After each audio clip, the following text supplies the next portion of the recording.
ಆತ್ಮೀಯ ವಿದ್ಯಾರ್ಥಿಗಳೇ, ಇವತ್ತಿನ ತರಗತಿ ತಮ್ಮೆಲ್ಲರೂ ಕೂಡ ಸ್ವಾಗತವನ್ನು ಹಾಕುತ್ತಾ ಇವತ್ತಿನ ತರಗತಿಯಲ್ಲಿ ನಮ್ಮ 9ನೇ ತರಗತಿಯ 2ನೇ ಗದ್ಯವಾಗಿರ್ತಕ್ಕಂತಹ ಬೆಳಗಿನ ತಾಣ ಜಯಪುರ ಈ ಒಂದು ಗದ್ಯ ಭಾಗವನ್ನು ಅಧ್ಯಯನ ಮಾಡೋಣ.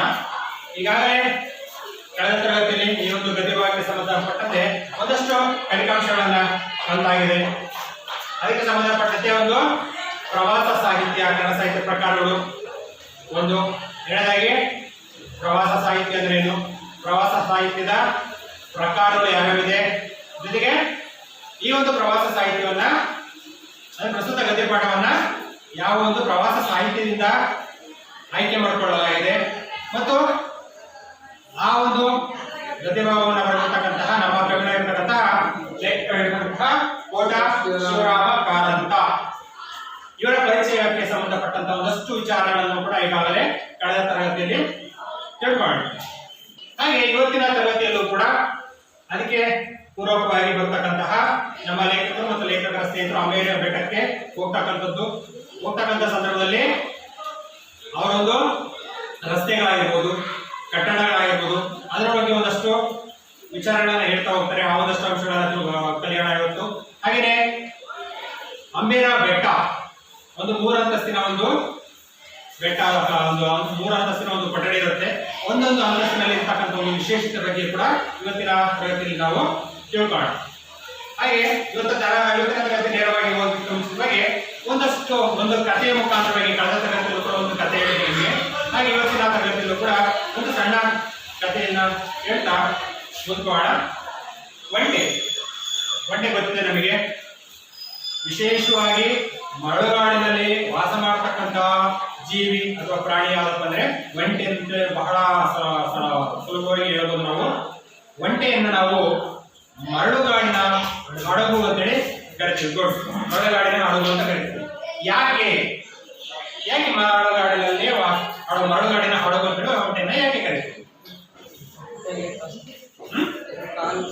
ಅಂದ್ರೆ ನಾವು ಸಮುದ್ರದಲ್ಲಿ ಹಡಗನ್ನ ತಗೊಳ್ಳೋದ ಸಂದರ್ಭದಲ್ಲಿ, ಬೋಟಲ್ಲಿ ಹೋದಂತ ಸಂದರ್ಭದಲ್ಲಿ ಸಮುದ್ರದಲ್ಲಿ ವಾತಾವರಣ ಒಂದೇ ರೀತಿಯಲ್ಲಿ ಇರುತ್ತಾ, ಸಾಕಷ್ಟು ಅಲೆಗಳ ಒಬ್ಬರ ಏರಿಳಿತಗಳು ಇರುತ್ತೆ, ಜೊತೆಗೆ ಸಾಕಷ್ಟು ಗಾಳಿ ಕೂಡ ಇರುತ್ತೆ. ಸೊ ಇವೆಲ್ಲವನ್ನ, ಅಲೆಗಳ ಉಬ್ಬರವನ್ನ ಮತ್ತು ಬೀಸತಕ್ಕಂಥ ಗಾಳಿಯನ್ನ, ಬರ್ತಕ್ಕಂಥ ಮಳೆಯನ್ನ ಎಲ್ಲವನ್ನ ಆ ಹಡಗು ಸಹಿಸಿಕೊಂಡು ತನ್ನ ಒಂದು ಪ್ರಯಾಣವನ್ನು ಮುಗಿಸಿ ಕೊನೆಗೆ ವಾಪಸ್ ದಡಕ್ಕೆ ಬಂದು ಸೇರುತ್ತೆ ಅಲ್ವಾ. ಹಾಗೆ ಮರಳುಗಾಡು ತಂದಾಗ ಮರಳುಗಾಡು ಯಾವತ್ತೂ ಕೂಡ ಒಂದೇ ರೀತಿಯಲ್ಲಿ ಇರಲ್ಲ. ಮರಳುಗಾಡಿನಲ್ಲಿ ಕೂಡ ಸಾಕಷ್ಟು ವಿಶೇಷವಾಗಿ ಅಲ್ಲಿ ಅಲೆಗಳ ಉಬ್ಬರ ಏನಿರಲ್ಲ, ಯಾಕಂದ್ರೆ ನೀರೇನಿರಲ್ಲ. ಆದ್ರೆ ಗಾಳಿ ಮಾತ್ರ ಯಥೇಚ್ಛವಾಗಿ, ಸಮುದ್ರದಲ್ಲಿ ಹೇಗೆ ಯಥೇಚ್ಛವಾಗಿರುತ್ತೋ ಮರಳುಗಾಡಿನಲ್ಲೂ ಕೂಡ ಅದೇ ರೀತಿಯಾಗಿ ಗಾಳಿ ಅಂತಕ್ಕಂಥದ್ದು ರಭಸವಾಗಿರುತ್ತೆ, ವೇಗವಾಗಿ ಇರುತ್ತೆ. ಆದ್ರೆ ಮರಳುಗಾಡಿನಲ್ಲಿ ಮತ್ತೊಂದು ವಿಶೇಷ ಏನಪ್ಪಾ ಅಂದ್ರೆ ಮರಳು ಗಾಳಿಯ ಜೊತೆ ಧೂಳಿನ ರೀತಿ ಬರ್ತದೆ.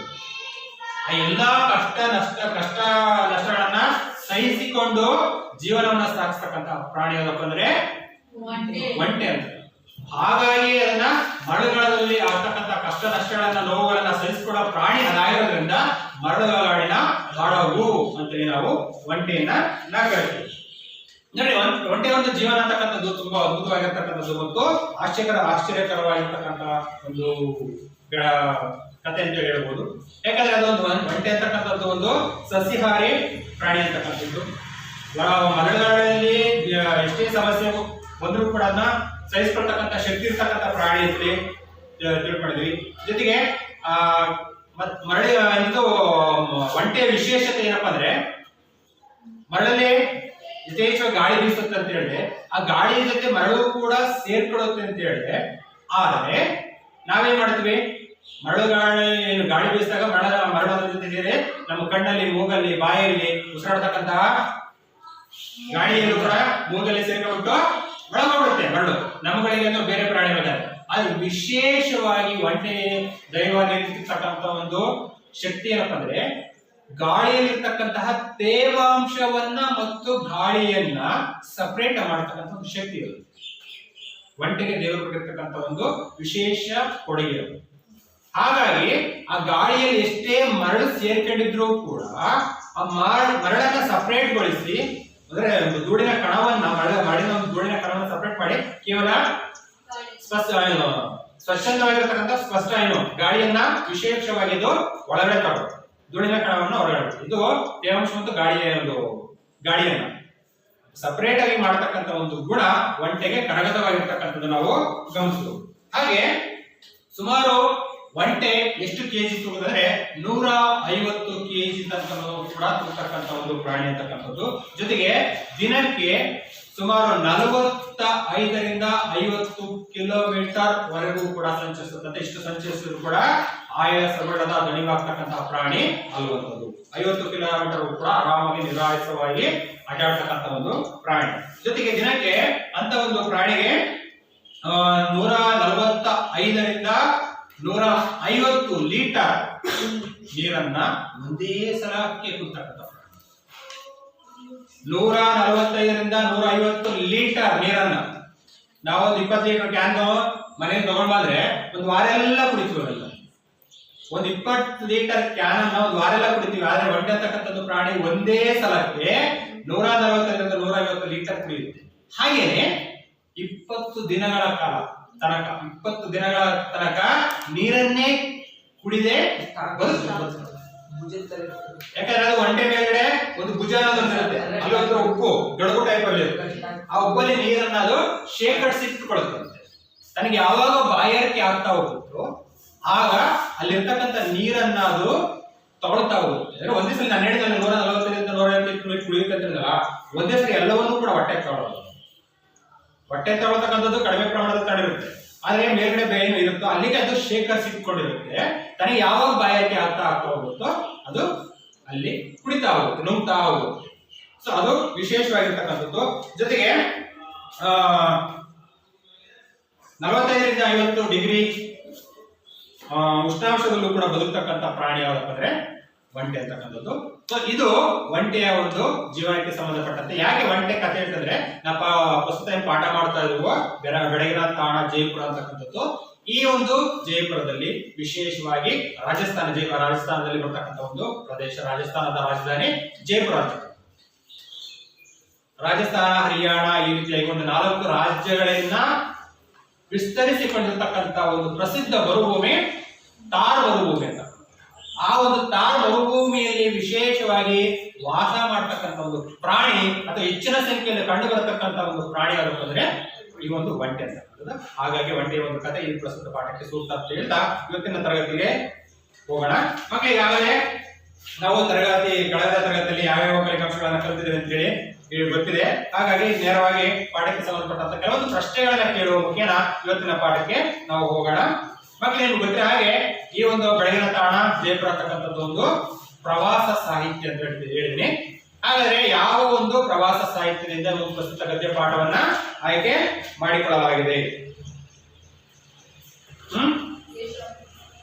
ಯಾವ ಒಂದು ಪ್ರವಾಸ ಸಾಹಿತ್ಯದಿಂದ ಆಯ್ಕೆ ಮಾಡಿಕೊಳ್ಳಲಾಗಿದೆ? ಅಬೂವಿನಿಂದ ಪರಾವರ್ಕೆ ಅಂತಕ್ಕಂತಹ ಪ್ರವಾಸ ಸಾಹಿತ್ಯದಿಂದ ಪ್ರಸ್ತುತ ಪಾಠವನ್ನ ಆಯ್ಕೆ ಮಾಡಿಕೊಳ್ಳಲಾಗಿದೆ. ಈ ಒಂದು ಪ್ರವಾಸ ಸಾಹಿತ್ಯವನ್ನ ಬರೆದಿರ್ತಕ್ಕಂತಹ ಲೇಖಕರು ಯಾರು? ಕೆ ಶಿವರಾಮ ಕಾರಂತ. ಕೆ ಅಂದ್ರೆ ಕೋಟ ಅಂತ ಹೇಳ್ಬಿಟ್ಟು ಅವರನ್ನ ಕೋಟ ಶಿವರಾಮ ಕಾರಂತ ಅಂತೇಳಿ ಕರಿತೀವಿ. ಹಾಗಾದ್ರೆ ನಮ್ಮ ಲೇಖಕರು ಎಲ್ಲಿ ಹುಟ್ಟಿದ್ದು? Very good. ಉಡುಪಿ ಜಿಲ್ಲೆಯಲ್ಲಿ ಬರತಕ್ಕಂತಹ ಕೋಟ ಅಂತಕ್ಕಂಥ ಒಂದು ಸ್ಥಳದಲ್ಲಿ ನಮ್ಮ ಲೇಖಕರು ಹುಟ್ಟಿದ್ರು. ಎಷ್ಟರಲ್ಲಿ? 1902ರಲ್ಲಿ ಉಡುಪಿ ಜಿಲ್ಲೆಯ ಕೋಟದಲ್ಲಿ ಜನಿಸಿದ್ರು. ಹಾಗಾದ್ರೆ ಇವರು ಬರೆದಿರ್ತಕ್ಕಂತಹ ಕನ್ನಡ ಸಾಹಿತ್ಯದ ಹಲವು ಪ್ರಕಾರಗಳಲ್ಲಿ ಕೃತಿಗಳನ್ನು ಬರೆದರೆ, ಕಥೆಗಳನ್ನು ಬರೆದರೆ, ಕಾವ್ಯ ಬರೆದರೆ, ಕಾದಂಬರಿ ಬರೆದರೆ, ಪ್ರವಾಸ ಸಾಹಿತ್ಯ ಬರೆದರೆ ಅಲ್ವಾ? ಹಾಗಾದ್ರೆ ಇವರು ಬರೆದಿರ್ತಕ್ಕಂತಹ ಪ್ರಮುಖ ಕೃತಿಗಳು ಯಾರು? ಹೇಳಿ ನೋಡೋಣ. ಜೋಮನ ದುಡಿ, ಮರಳಿ ಮಣ್ಣಿಗೆ, ಬೆಟ್ಟದ ಜೀವ, ಅಳಿದ ಮೇಲೆ, ಈ ರೀತಿಯಾಗಿ ಹಲವು ಕೃತಿಗಳನ್ನ ಇವರು ಬರೆದಿದ್ದಾರೆ ಅಲ್ವಾ? ಹಾಗೆ ಇಷ್ಟೆಲ್ಲಾ ಸಾಹಿತ್ಯ ಕೃಷಿಯನ್ನ ಮಾಡಿರ್ತಕ್ಕಂತಹ ನಮ್ಮ ಲೇಖಕರಿಗೆ ಹಲವು ಪ್ರಶಸ್ತಿಗಳು ಕೂಡ ಬಂದಿದೆ. ವಿಶೇಷವಾಗಿ ಕನ್ನಡದಲ್ಲಿ 8 ಜನ ಕವಿಗಳು ಜ್ಞಾನಪೀಠ ಪ್ರಶಸ್ತಿಯನ್ನ ಪಡ್ಕೊಂಡಿದ್ದಾರೆ ಅಂತ ನಾವು ಹೇಳಿದ್ವಿ ಅಲ್ವಾ. ಆ 8 ಜನ ಕವಿಗಳಲ್ಲಿ ಇವರು ಕೂಡ ಒಬ್ಬರು. ಹಾಗಾದ್ರೆ ಇವರು ಬರೆದಿರತಕ್ಕಂತಹ ಯಾವ ಕೃತಿಗೆ ಜ್ಞಾನಪೀಠ ಪ್ರಶಸ್ತಿ ಲಭಿಸಿದೆ? ಯಾವುದು? Very good. ಮೂಕಜ್ಜಿಯ ಕನಸುಗಳು ಅಂತಕ್ಕಂತಹ ಕೃತಿಗೆ ಭಾರತೀಯ ಜ್ಞಾನಪೀಠ ಪ್ರಶಸ್ತಿ ಅಂತಕ್ಕಂಥದ್ದು ಲಭಿಸಿದೆ. ಹಾಗೆಯೇ ಯಕ್ಷಗಾನ ಬಯಲಾಟ ಅಂತಕ್ಕಂಥ ಒಂದು ಕೃತಿಗೆ ಯಾವ ಪ್ರಶಸ್ತಿ ಬಂದಿದೆ? ಗುಡ್. ಯಕ್ಷಗಾನ ಬಯಲಾಟ ಕೃತಿಗೆ ಕೇಂದ್ರ ಸಾಹಿತ್ಯ ಅಕಾಡೆಮಿ ಪ್ರಶಸ್ತಿ ಬಂದಿದೆ. ಜೊತೆಗೆ ಮೈಮನಗಳ ಸುಳಿಯಲ್ಲಿ ಅಂತಕ್ಕಂತಹ ಒಂದು ಕೃತಿಗೆ ಪ್ರಶಸ್ತಿ ಲಭಿಸಿದೆ. ಹಾಗೆಯೇ ನಮ್ಮ ಲೇಖಕರ ಮಿತ್ರರಾಗಿರ್ತಕ್ಕಂತಹ ರೈಗಳು, ನಮ್ಮ ಲೇಖಕರು ಮತ್ತು ಲೇಖಕರ ಸ್ನೇಹಿತರಾಗಿರ್ತಕ್ಕಂತಹ ರೈಗಳು ಅಂಬೇರಕ್ಕೆ ಹೋಗ್ಬೇಕು ಅಂತಕ್ಕಂಥ ಉದ್ದೇಶವನ್ನ ಇಟ್ಕೊಂಡ್ಬಿಟ್ಟು ಜೈಪುರಕ್ಕೆ ಹೋಗ್ತಾರೆ.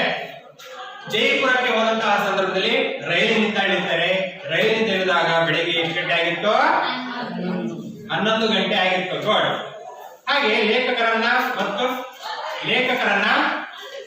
ಲೇಖಕರ ಸ್ನೇಹಿತರನ್ನ ತುಂಬಾ ಪ್ರೀತಿಪೂರ್ವಕವಾಗಿ ಒಬ್ರು ಸ್ವಾಗತವನ್ನ ಮಾಡಿದ್ರು. ಯಾರು ಸ್ವಾಗತವನ್ನ ಮಾಡಿದ್ದು? ರೈಗಳು. ಮತ್ತೊಬ್ಬ ನಮ್ಮ ಲೇಖಕರ ಸ್ನೇಹಿತರಾಗಿರ್ತಕ್ಕಂತಹ ರೈಗಳು ಅವರನ್ನ ಪ್ರೀತಿಯಿಂದ ಸ್ವಾಗತ ಮಾಡಿದ್ರು. ಹಾಗೆ ನಮ್ಮ ರೈಗಳ ಮನೆ ಎಂತಹ ಪ್ರದೇಶದಲ್ಲಿತ್ತು? 4 ಸುತ್ತಲೂ ಉಸುಕು ಪ್ರದೇಶದಲ್ಲಿತ್ತು. ಉಸುಕು ಅಂದ್ರೆ ಹೇಳಿದ್ರೆ ಮರಳು ಅಂದ್ರೆ ಅರ್ಧ ಕಳೆದ ತರಗತಿಯಲ್ಲಿ ತಿಳ್ಕೊಂಡಿದ್ದೀವಿ. ಆದ್ರೆ ನಮ್ಮ ಲೇಖಕರಿಗೆ ನೋಡ್ರಿ, ಅಲ್ಲಿ ಅವ್ರ ಮನೆ ಉಸುಕು ಹರಡಿದಂತಹ ಮರುಭೂಮಿಯಂತಹ ಪ್ರದೇಶದಲ್ಲಿ ಇತ್ತು ಅಂತ ತಿಳ್ಕೊಂಡ್ವಿ. ಜೊತೆಗೆ ನಮ್ಮ ಲೇಖಕರಿಗೆ ಬಿಸಿ ನೀರು ಮೀತಕ್ಕಂಥ ಅಥವಾ ಬಿಸಿ ನೀರಿನ ಸ್ನಾನವನ್ನ ಮಾಡತಕ್ಕಂತಹ ಅಭ್ಯಾಸ ಇತ್ತು. ಆದ್ರೆ ನಮ್ಮ ಲೇಖಕರ ಸ್ನೇಹಿತರಾಗಿರ್ತಕ್ಕಂತಹ ಶ್ರೀಪತಿಗಳಿಗೆ ಅಭ್ಯಾಸ ಇರಲಿಲ್ಲ. ಅವರು ತಣ್ಣೀರಿನ ಸ್ನಾನ ಮಾಡ್ತಾರೆ. ಹಾಗಾಗಿ ಮತ್ತೆ ಹೇಗೆ ಸ್ನಾನ ಮಾಡೋದು? ತಣ್ಣೀರಿನ ಸ್ನಾನ ಬಿಸಿ ನೀರಿನ ಏನಿತ್ತು ಆ ಬಿಸಿಲಿನ ಅದನ್ನ ತಣ್ಣಗೆ ಮಾಡಿ ಆರಿಸಿ ಆ ಒಂದು ನೀರನ್ನ ಸ್ನಾನವನ್ನ ಮಾಡಿದ್ರೆ ಅದಾದ್ಮೇಲೆ ಸ್ನಾನ ಮಾಡಿದ್ಮೇಲೆ ಊಟ ಆದ್ಮೇಲೆ ಒಂದಷ್ಟು ವಿಶ್ರಮಿಸಿ ತನ್ನ ಒಂದು ಪ್ರಯಾಣದ ಅಥವಾ ಪ್ರವಾಸದ ಉದ್ದೇಶ ಏನಿತ್ತು, ಅಂಬೇರ ಬೆಟ್ಟಕ್ಕೆ ಹೋಗ್ಬೇಕು ಅನ್ನೋದು. ಸೊ ಆ ಒಂದು ಅಂಬೇರ ಬೆಟ್ಟಕ್ಕೆ ಹೋಗ್ಬೇಕಂತೇಳಿ ಅಣಿಯಾಗ್ತಾರೆ, ಸಿದ್ಧಗೊಳ್ತಾರೆ. ಅವರ ಜೊತೆಗೆ ಅವರ ಸ್ನೇಹಿತರನ್ನು ಕೂಡ ಸೇರ್ಕೊಂಡ್ಬಿಟ್ಟು ಹೋಗ್ತಾರೆ. ಆದ್ರೆ ನಮ್ಮ ಊರಿಂದ ಹೊರಭಾಗದಲ್ಲಿರ್ತಕ್ಕಂತಹ ನಮ್ಮ ಲೇಖಕರ ಸ್ನೇಹಿತರಾಗಿರ್ತಕ್ಕಂತಹ ರೈಗಳಿಗೆ ಅಂಬೇರಕ್ಕೂ ಮತ್ತು ಜೈಪುರಕ್ಕೂ ನಡುವೆ ಸಿಟಿ ಬಸ್ ಹೋಗುತ್ತೆ ಅನ್ನೋದು ಗೊತ್ತಿರೋದು. ಹಾಗಾಗಿ ಯಾವ್ದನ್ನ ಗೊತ್ತು ಮಾಡ್ಕೊಂಡ್ಬಿಟ್ಟು ಅವರು ಹೊರಡ್ತಾರೆ. ಟಾಂಗಾ ಗಾಡಿಯನ್ನ ಗೊತ್ತು ಮಾಡ್ಕೊಂಡ್ಬಿಟ್ಟು ಅಂಬೇರಕ್ಕೆ ಹೊರಡ್ತಾರೆ. ನೋಡೋಣ, ಈಗ ಟಾಂಗಾ ಗಾಡಿಯಲ್ಲಿ ಹೋಗ್ತಕ್ಕಂಥ ಒಂದು ಸಂದರ್ಭದಲ್ಲಿ ಏನೆಲ್ಲ ಅವ್ರು ನೋಡ್ತಾ ಹೋಗ್ತಾರೆ, ಅವೆಲ್ಲ ನೋಡಿದಂತಹ ವಿಚಾರಗಳ ಬಗ್ಗೆ ಏನೆಲ್ಲ ಹೇಳ್ತಾ ಹೋಗ್ತಾ ಇದಾರೆ ಅನ್ನೋದನ್ನ ಇವತ್ತಿನ ತರಗತಿಯಲ್ಲಿ ನಾವು ತಿಳ್ಕೊಳ್ಳೋಣ. ನೋಡ್ಕೊಳ್ಳಿ, ಜೈಪುರದ ಮುಖ್ಯ ಬೀದಿಗಳು ನನ್ನ ಮನಸ್ಸಿನ ಮೇಲೆ ತುಂಬಾ ಪರಿಣಾಮವನ್ನ ಬೀರಿದವು. 1 ಶತಮಾನದ ಹಿಂದೆ ಆ ನಗರದ ಬೀದಿಗಳು ನಿರ್ಮಾಣವಾಗಿದ್ದರೂ ಬಹಳ ಅಗಲವಾದ ಬೀದಿಗಳು, ನೇರವಾದವು. ಬಹುದೂರದಿಂದ ಕಾಣಿಸುವ ಅಂಗಡಿ ಮನೆಗಳ ದೇಶೀಯ ವಾಸ್ತುರಚನೆ ಚೆನ್ನಾಗಿ ಶೋಭಿಸುತ್ತದೆ.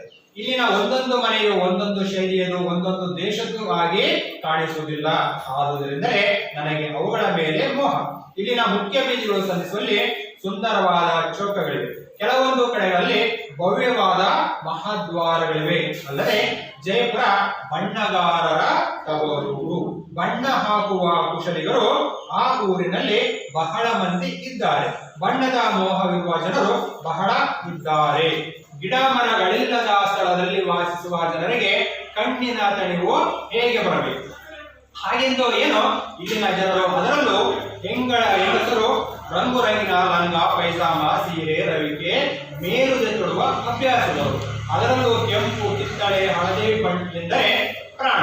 ನಿತ್ಯವೂ ಹೋಳಿ ಹುಣ್ಣಿಮೆ ಮಾಡುವಂತೆ ಬಣ್ಣದ ಚೆಲ್ಲಾಟ ಇವರ ಬಟ್ಟೆಗಳು. ಗಂಡಸರು ರಂಗರಾಯರೇ, ಅವರ ಪಂಚೆ ಅಂಗಿಗಳಲ್ಲಿ ರಂಗು ಕಾಣಿಸುತ್ತಿದ್ದರೂ ಮುಂಡಾಸಿನ 30 ಒಳದಲ್ಲಿ 300 ಬಣ್ಣಗಳನ್ನ ಮೆರೆಸುವುದುಂಟು. ಸುತ್ತಿನ ಅವರ ದೇಶಿ ಮುಂಡಾಸನ್ನ ಚೆನ್ನಾಗಿ ಬಿಗಿದುಕೊಂಡಾಗ ಬಲು ಗಂಭೀರವಾಗಿ ಕಾಣಿಸುತ್ತದೆ. ನಾವು ನಗರವನ್ನ ಕಳೆದು ಸುಂದರವಾದ ರಸ್ತೆಗಳಲ್ಲಿ ಹಾದು ಉನ್ನತ ಬೆಟ್ಟಗಳ ಅಭಿಮುಖವಾಗಿ ಹೊರಟೆವು. ಇನ್ನೊಂದು 4 ಮೈಲಿಗೆ ಅಂಬೇರದ ಬೆಟ್ಟ ಸಿಗುತ್ತದೆ. ಅಂಬೇರ ಜಯಪುರದ ಪೂರ್ವಕಾಲದ ರಾಜಧಾನಿ. ಹಳೆಯ ಕೋಟೆ ಅರಮನೆಗಳೆಲ್ಲ ಅಲ್ಲಿವೆ. ಸಂಜೆ ಮುಂಜಾನೆಗಳಲ್ಲಿ ಅಲ್ಲಿಯ ಗುಡ್ಡ ಬೆಟ್ಟ ಹಾಗೂ ಕಣಿವೆಗಳು ಅಪೂರ್ವ ಮೋಹಕತೆಯನ್ನ ತಾಳುತ್ತವೆ. ಹಿಂದೆ ನಾನು ಅಲ್ಲಿಗೆ ಹೋದಾಗ ಜನವಸತಿ ಇದ್ದಿರಲಿಲ್ಲ. ಹಲವಾರು ಪ್ರಾಚೀನ ಗುಡಿ ಗೋಪುರಗಳು ಗೂಬೆಯ ಮನೆಗಳಾಗಿದ್ದವು. ಈಗ ಹಾಗಿಲ್ಲ. 100 ಸಿಂಧಿ ಕುಟುಂಬಗಳು ಅಲ್ಲಿ ಮನೆ ಮಾಡಿಕೊಂಡಿವೆ. ಅಂಬೇರದ ಬುಡದಲ್ಲಿ ಒಂದು ಪುಟ್ಟ ಕೆರೆಯ ನೋಟ ಸುಂದರವಾದ ನೋಟ.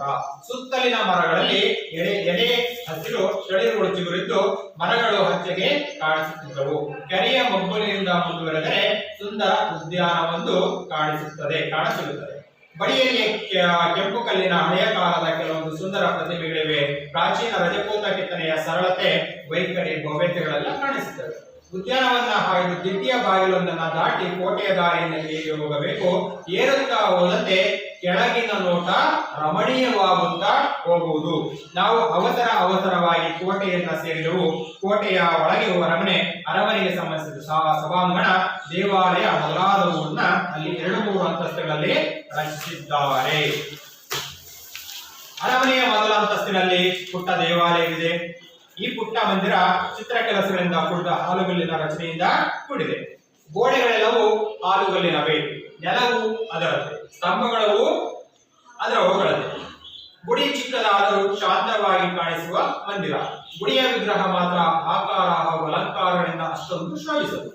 ಇಲ್ಲಿಯ ಗುಡಿಯನ್ನ ನೋಡಿ ಮೇಲಿನ ಅಂಗಳವನ್ನೇರಿ ಹೋದರೆ ದೊಡ್ಡದೊಂದು ಸಭಾಂಗಣ ಬರುತ್ತದೆ. ಇದು ವಿಶಾಲವಾದ ಹಾಲುಗಲ್ಲಿನ ರಚನೆ. ಚಾವಣಿ ರಜಪೂತಾನದ ಶೈಲಿಯ ಕಮಾನು ಮತ್ತು ಕಂಬಗಳು ತುಂಬಾ ಲಲಿತವಾಗಿದ್ದು ಪರಸ್ಪರ ಹೊಂದಿಕೊಂಡು ಈ ರಚನೆಗೆ ಚೆಲುವನ್ನ ನೀಡಿವೆ. ಎದುರಿನ ಅಂಗಣವು ಸಾಕಷ್ಟು ವಿಶಾಲವಾಗಿದೆ. ಇಲ್ಲಿಂದ 3ನೇ ಅಂತಸ್ತಿಗೆ ಹೋದರೆ ರಾಜರ ಅಂತಃಪುರವನ್ನ ನೋಡಬಹುದು. ಇಲ್ಲಿನ ಕೆಲವು ಭಾಗಗಳಲ್ಲಿ ಚಂದ್ರಕಾಂತ ಶಿಲೆಯ ಸುಂದರ ಮಂಟಪಗಳಿವೆ. ಶಿಲೆಯನ್ನ ಕೆತ್ತಿ ಬಣ್ಣದ ಕಲ್ಲುಗಳಿಂದ ಕೊರೆತು ತುಂಬಿಸಿದ ಲತಾ ಪುಷ್ಪಗಳ ಚಿತ್ರಾವಳಿಗಳು ಇವೆ. ಇನ್ನೊಂದೆರಡು ಚಾವಣಿಗಳು ಕನ್ನಡಿಯ ಚೂರುಗಳನ್ನ ಸುಣ್ಣದ ಗಾರಿಯಲ್ಲಿ ಅಂಟಿಸಿ ಚಿತ್ರ ಕೊರೆದು ಪ್ರತಿರೂಪವನ್ನು ನಿರ್ಮಿಸಿ ಅಲಂಕರಿಸಿದಂತಹ ಕಂಬ ಮುಚ್ಚಿಕೆಗಳುಳ್ಳ ರಚನೆ. ಕತ್ತಲಿನಲ್ಲಿ ದೇವಿಗೆ ವರ್ತಿಸಿದಾಗ ಲಕ್ಷೋಪಲಕ್ಷ ಈ ಗಾಜಿನ ತುಣುಕುಗಳು ಚಾವಣಿಗೆ ನಕ್ಷತ್ರ ಲೋಕದ ಸೊಬಗನ್ನ ಕೊಡುತ್ತವೆ. ಅರಮನೆಯ ಮೊದಲನೆಯ ಮಟ್ಟದಲ್ಲಿ ಇನ್ನೊಂದು ಅಂತಃಪುರವಿದೆ. ಅಲ್ಲೂ ಹಾಲುಗಲ್ಲಿನ ಚಾವಣಿ ಮತ್ತು ನೀರಿನ ಕಾರಂಜಿಗಳಿವೆ. ಚಿತ್ರ ಕೊರೆದು ಮಾಡಿದ ಹಾಲುಗಲ್ಲಿನ ನೀರ ಕಾಲುವೆಗಳಿವೆ. ಇವೆಲ್ಲ ರಜಪೂತಾನಸುಗಳ ರಸಿಕ ಜೀವನದ ದ್ಯೋತಕಗಳು. ಇಷ್ಟಕ್ಕೆ ಮುಂದಿನ ತರಗತಿ ಮುಗಿಸೋಣ. ಈಗ ಇದಕ್ಕೆ ಸಂಬಂಧಪಟ್ಟಂತೆ ವಿವರಣೆಯನ್ನ ನೋಡೋಣ. ಮುಂಚೆ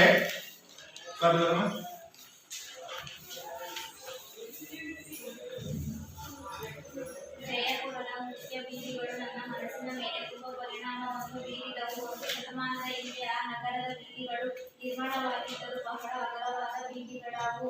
ನೇರವಾದವುಗಳು. ಬಹುದೂರದಿಂದ ಕಾಣಿಸುವ ಅಂಗಡಿ ಮನೆಗಳ ದೇಶಿ ವಾಸ್ತು ರಚನೆ ಚೆನ್ನಾಗಿ ಶೋಭಿಸುತ್ತದೆ. ಇಲ್ಲಿನ ಒಂದೊಂದು ಮನೆಯು ಒಂದೊಂದು ಶೈಲಿಯಲ್ಲಿ ಒಂದೊಂದು ದೇಶಕ್ಕೂ ಆಗಿ ಕಾಣಿಸುವುದಿಲ್ಲ. ಆದ್ದರಿಂದಲೇ ನನಗೆ ಅವುಗಳ ಮೇಲೆ ಮೋಹ.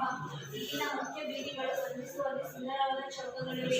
ಕೆಲವೊಂದು ಕಡೆಗಳಲ್ಲಿ ಭವ್ಯವಾದ ಮಹಾದ್ವಾರಗಳಿವೆ. ಅಲ್ಲದೆ ಜಯಪುರ ಬಣ್ಣಗಳ ತವರೂರು. ಬಣ್ಣಕ್ಕೂ ಶ್ರಮಿಕರು ಆ ಊರಿನಲ್ಲಿ ಬಹಳ ಮಂದಿ ಇದ್ದಾರೆ. ಬಣ್ಣದ ಮೋಹವಿರುವ ಜನರು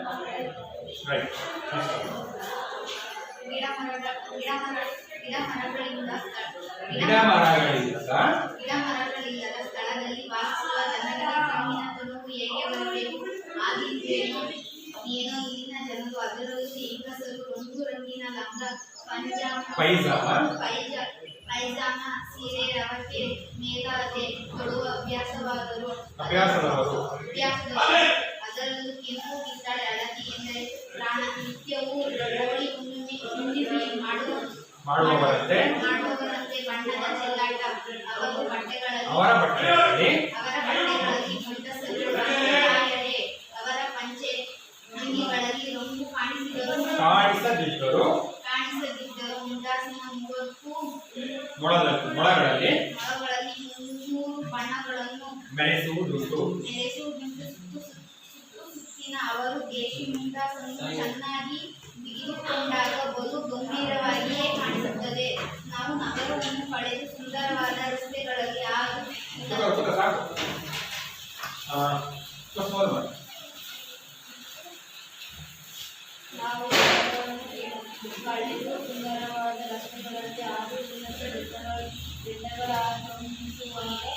ಬೆಟ್ಟಗಳ ಅಭಿಮುಖವಾಗಿ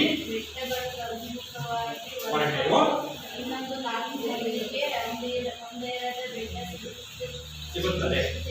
ಅಂಬೇರ ಜಯಪುರದ ಪೂರ್ವಕಾಲದ ರಾಜಧಾನಿ. ಹಳೆಯ ಕೋಟೆ ಅರಮನೆಗಳೆಲ್ಲ ಅಲ್ಲಿವೆ.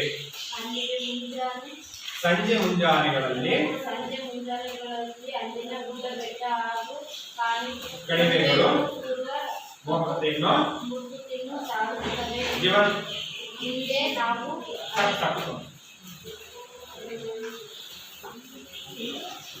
ನಾವು ನರ್ತಿಸಲಿಲ್ಲ.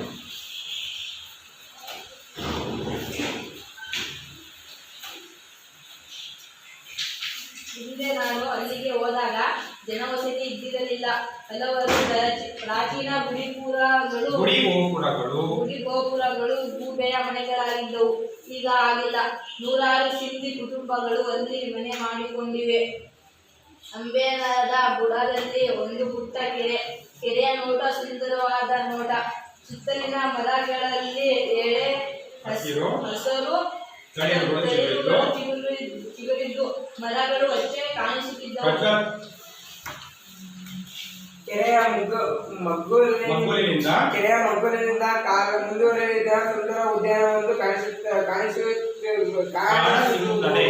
ಬಳಿಯಲ್ಲೇ ಕೆಂಪು ಕಲ್ಲಿನ ಹಳೆಯ ಕಾಲದ ಕೆಲವೊಂದು ಸುಂದರ ಪ್ರತಿಮೆಗಳಿವೆ. ಪ್ರಾಚೀನ ರಜಪೂತ ಚಿಂತನೆಯ ಸರಳತೆ ವೈಖರಿ ಭವ್ಯತೆಗಳೆಲ್ಲ ಕಾಣಿಸುತ್ತವೆ. ಉದ್ಯಾನವನ್ನು ಆಯ್ದು ದಿಡ್ಡಿಯ ಬಾಗಿಲೊಂದನ್ನು ದಾಟಿ ಕೋಟೆಯ ದಾರಿಯನ್ನು ಏರಿ ಹೋಗಬೇಕು. ಏರುತ್ತಾ ಹೋದಂತೆ ಕೆಳಗಿನ ನೋಟ ರಮಣೀಯವಾಗುತ್ತಾ ಹೋಗುವುದು. ನಾವು ಅವಸರವಾಗಿ ಕೋಟೆಯನ್ನು ಸೇರಿದೆವು. ಕೋಟೆಯ ಒಳಗೆ ಅರಮನೆಗೆ ಸಂಬಂಧಿಸಿದ ಸಭಾಂಗಣ, ದೇವಾಲಯ ಮೊದಲಾದವನ್ನು ಅಲ್ಲಿ 2-3 ಅಂತಸ್ತುಗಳನ್ನು ರಚಿಸಿದ್ದಾರೆ.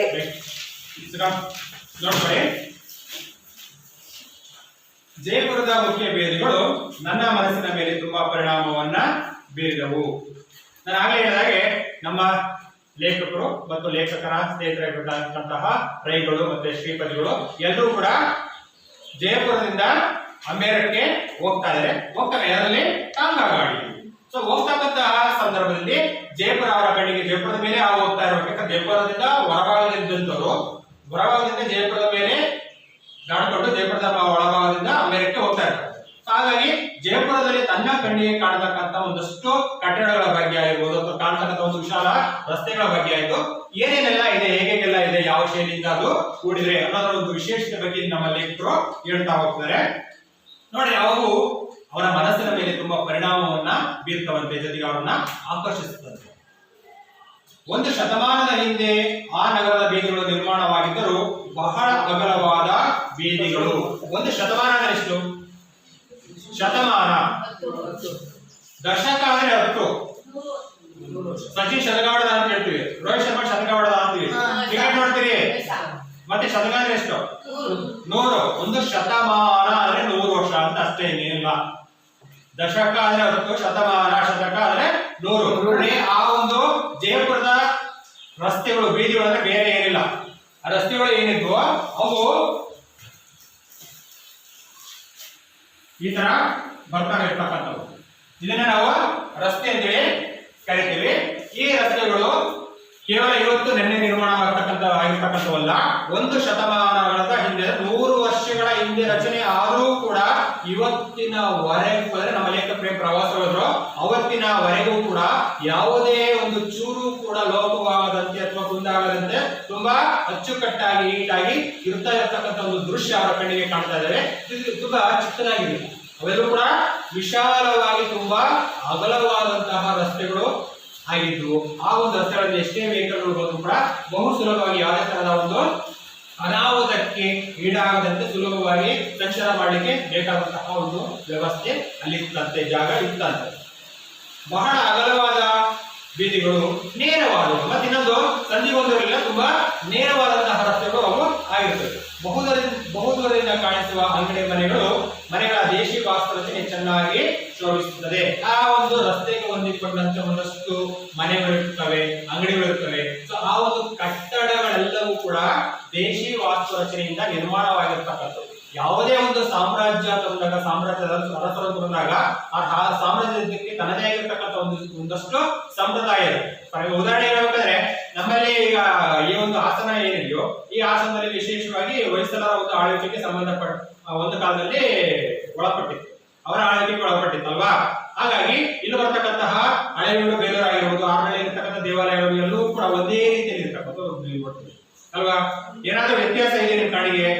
ಆ ದೇವಾಲಯಗಳೆಲ್ಲವೂ ಕೂಡ ಒಂದೇ ವಿನ್ಯಾಸದಿಂದ ನಿರ್ಮಾಣವಾಗಿರ್ತಕ್ಕಂಥದ್ದನ್ನ ಕಾಣ್ತೀವಿ. ಯಾಕೆ ಅಂದ್ರೆ ಅವೆಲ್ಲ ದೇವಾಲಯ ಕಟ್ಸಿರ್ತಕ್ಕಂಥದ್ದೆಲ್ಲರೂ ಕೂಡ ಹೊಯ್ಸಳರೇ, ಬೇರೆ ಯಾರು ಕಟ್ಸಿಲ್ಲ. ಬೇರೆ ಕಟ್ಸಿದ್ರೆ ಬೇರೆ ವಿನ್ಯಾಸದಿಂದ ಕೂಡಿರ್ತಾ ಇತ್ತು.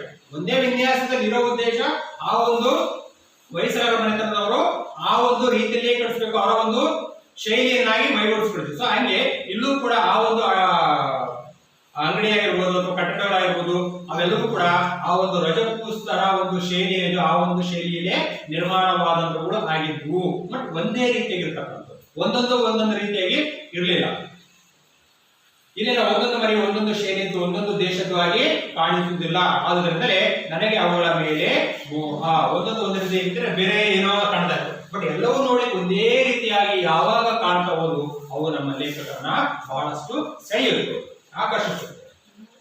ಆದುದರಿಂದಲೇ ಅವುಗಳ ಮೇಲೆ ನನಗೆ ಮೋಹ. ಮೋಹ ಅಂದ್ರೆ ಪ್ರೀತಿ.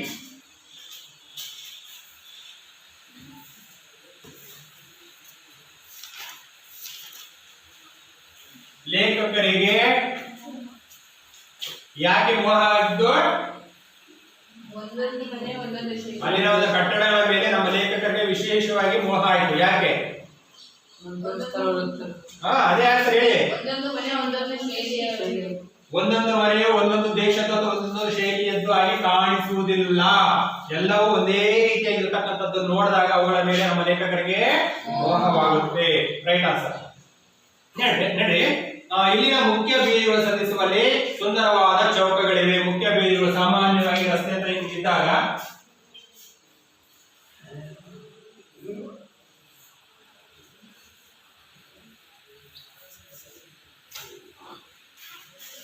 ರಸ್ತೆಗಳು ಈಗಲೂ ಕೂಡ ಎಲ್ಲಾ ಕಡೆನೂ ಕಂಡು ಬರ್ತವೆ. ಯಾಕಂದ್ರೆ ಎಷ್ಟು ಕಿಲೋಮೀಟರ್ ಗಟ್ಟಲೆ, ಎಷ್ಟೇ ಕಿಲೋಮೀಟರ್ ಏನು ನೇರವಾಗಿ ಹೋದರೂ ಕೂಡ ಕೆಲವೊಂದು ಕಡೆ ಟರ್ನ್ ಆಗ್ಬೇಕು, ಯಾವ್ದಾದ್ರು ಹಳ್ಳಿ ಕಡೆ ಹೋಗ್ಬೇಕು ಅಥವಾ ಯಾವ್ದಾದ್ರು ಕಡೆ ಸಿಟಿ ಕಡೆ ಹೋಗ್ಬೇಕು ಅಂತಂದಾಗ ಟರ್ನ್ ನಾವು ತಗೊಳ್ಳೇಬೇಕಾಗುತ್ತೆ. ಅದೇ ಟರ್ನ್ ಆಗ್ತಕ್ಕಂಥ ಒಂದು ಸಂದರ್ಭದಲ್ಲಿ, ತಿರ್ತಕ್ಕಂಥ ಒಂದು ಸಂದರ್ಭದಲ್ಲಿ ಸರ್ಕಲ್ ಇರಲೇಬೇಕು, ಚೌಕ ಅಂತ ನಾವು ಕರಿತೀವಿ.